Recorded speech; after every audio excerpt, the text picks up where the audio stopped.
So, burnout stopped my life totally in its tracks.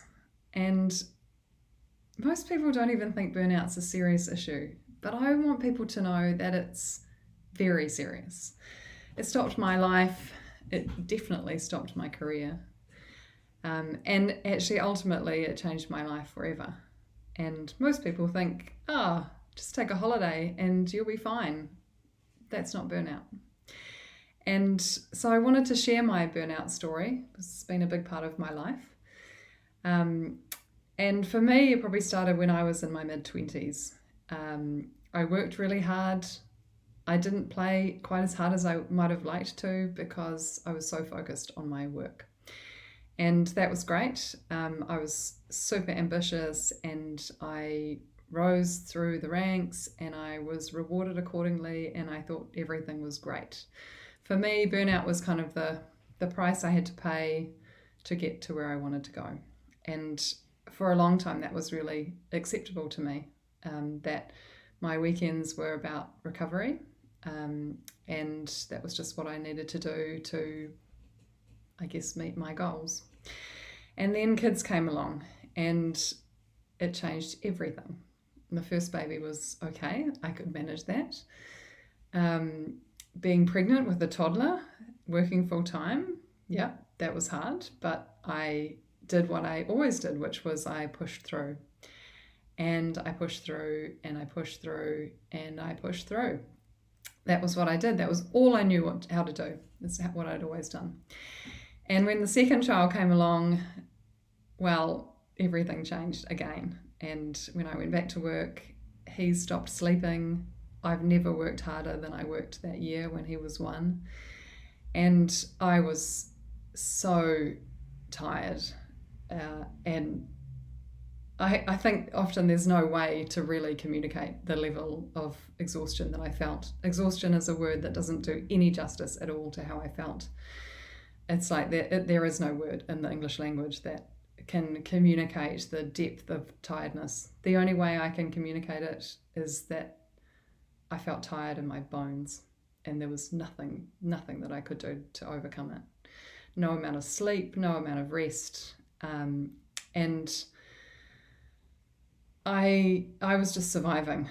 And I'd really got to the point where, to be honest, I was barely surviving and I wasn't enjoying much about my life. I certainly wasn't enjoying being a mother.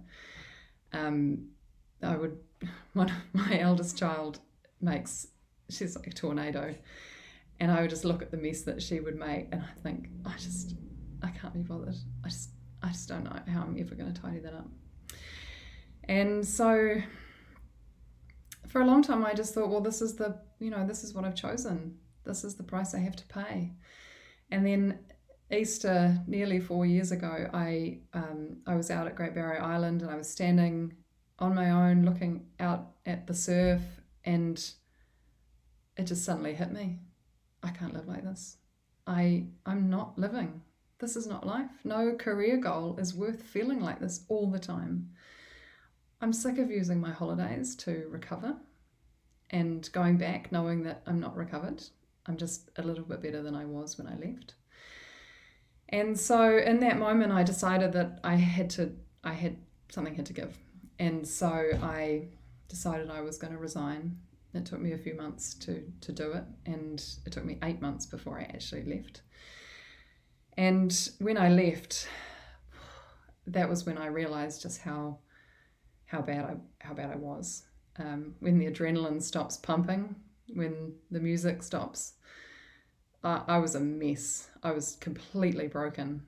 Just getting through the day was so difficult, and really all I had to do was make a few lunch boxes and get my kids to school and daycare, but even that was so difficult.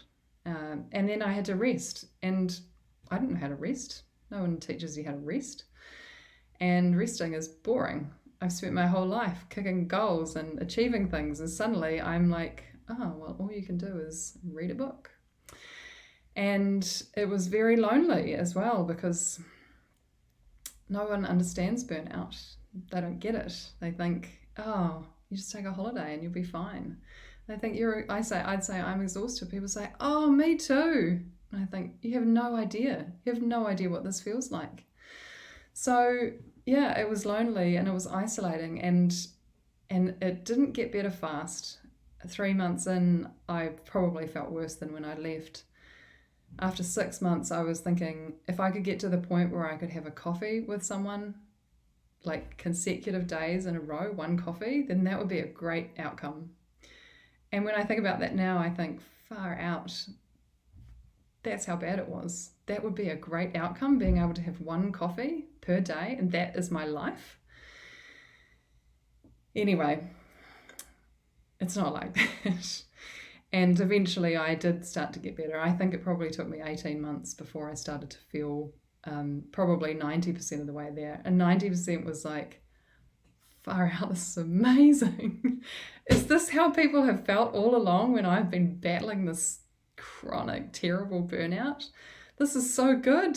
I've got so much clarity. I've got so much energy. And that just makes me know how bad it was, because I hadn't felt like that. I had never felt like that as an adult.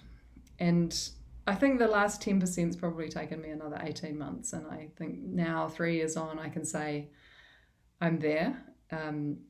The burnout is behind me, but I have tendencies. I can still see them in myself. You know, give me something to chase after, and I'll go after it with everything I've got.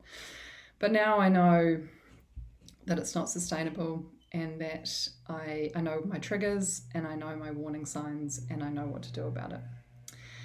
And it's so great, because now I have this clarity that I didn't have, and I'm efficient, and I can get so much done in a small amount of time. And so I guess I would just like to communicate two things to people. One is that if you are burnt out, or burning out, don't wait. Don't wait until it's so bad that you have to leave everything you've worked for. Take action. There's so much that you can do to make your life more sustainable.